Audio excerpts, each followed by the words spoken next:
Have you ever heard about Islamic feminism? What came to your mind when you first heard it? Feminism, gender equality, anti-man?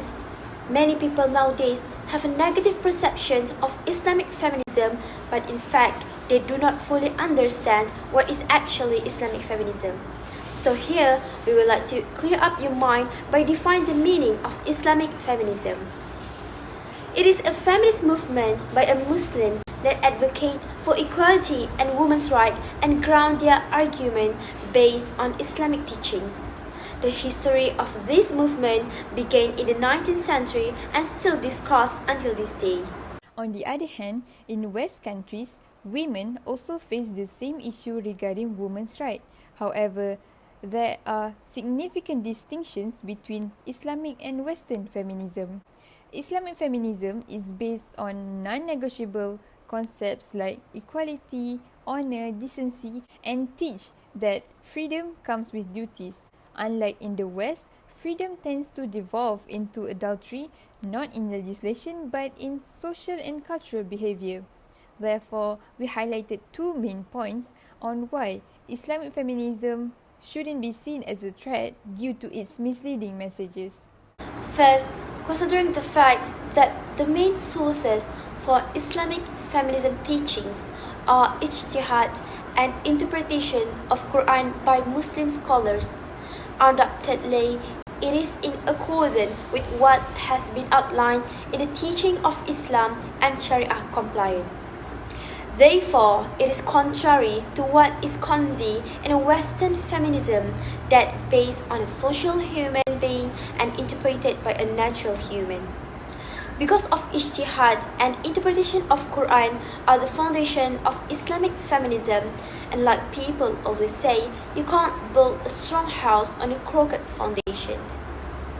For a clear illustration, in Surah An-Nur verse 31, that women have been told to guard their private part and wrap a portion of their head cover over their chest and not expose their adornment except to their husband, sons, brother, or someone that are related to. As we can see, in the Quran also protect women from despicable and contemptible views and make women a perfect creation. My dear audience, let's go back in time to Jahiliyah Arab era. What does mean by Jahiliyah or ignorance? It's come from Arabic word jahalla that give meaning as stupid, which refer to the Arabia before the advent of Islam. At these times, the dignity of women was at the lower place until when a family birth of a daughter, because they were thought to bring a shame to the dignity of their family, and sons were the ones that were given an honor. Therefore, the daughter who has been born must be buried alive. Not only that, it was really hard for women to survive in that society until the advent of Islam came. All of a sudden, when Islam came and our Prophet Muhammad ﷺ had changed everything, included elevated the rank of the woman to the higher place. Hence, Islam is very dignified for women and does not look down on them, but due to the change of time, there is a misinterpretation of the verse of the Quran until women's rights are ignored by some group of people. Not only that, this group of people also misunderstood about Islamic feminism until they questioned some issue relating to the dress code in Muslim women, the obligation of hijab, and equality in the leading prayer. Therefore, this group of people actually has had misconception toward the issue raised earlier point toward Western feminism and do not belong to Islamic feminism, which is actually based on the Islamic teachings. In such debates, Islamic feminists, rather than relying on a tradition or publicized feminism, insist on a return to the Quran and principles of rational analysis that challenge traditionally held beliefs about women. And it may be said that the most important role of Islamic feminism is to separate between culture and religion, which is the second main point of our speech. Ladies and gentlemen, do you agree that the traditionally held beliefs about women are on a social framework reinforced by gender hierarchy? Traditionally, a wife is expected to help her husband by preparing food, clothing, cleaning, and other personal necessities. On the other hand, as a mother, she is also responsible to take care of her children's needs, including their education. Women are often the foundation of culture because they have the closest bond with our future generation. As a result, the stability of society frequently equated with women staying in their natural and traditional roles. But this stability refers to the stability of hierarchy and not society. Islamic feminism does not seek a hierarchy with women on the top, but rather than an egalitarian social system.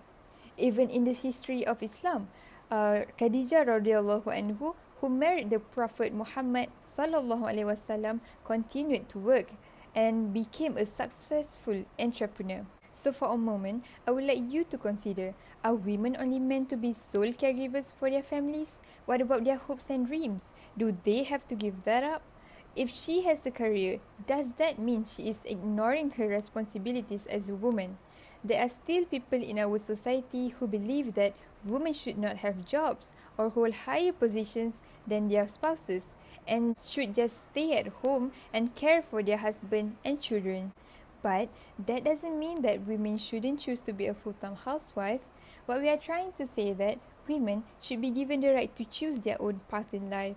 The struggles facing women does not impact women alone, but all of society for having such perspective of women. Islamic feminism plays a role to bring justice and empower women by fighting for their rights and help to educate people for a better society.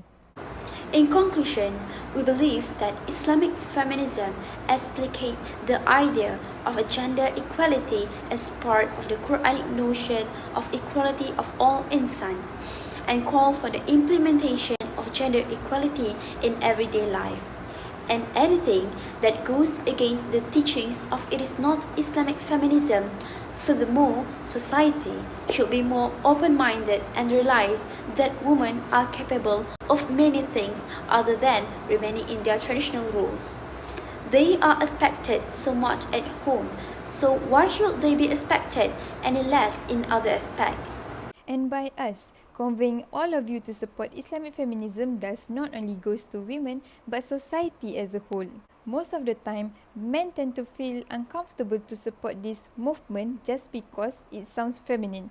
But don't you agree that all of the women's rights that Islamic feminists are fighting for are basic human rights?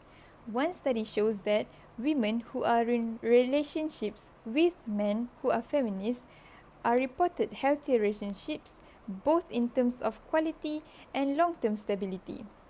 Clearly, it is a way of supporting your loved ones, your mother, sisters, daughters, and spouse to be given the right they deserve because a man of quality respects women's equality.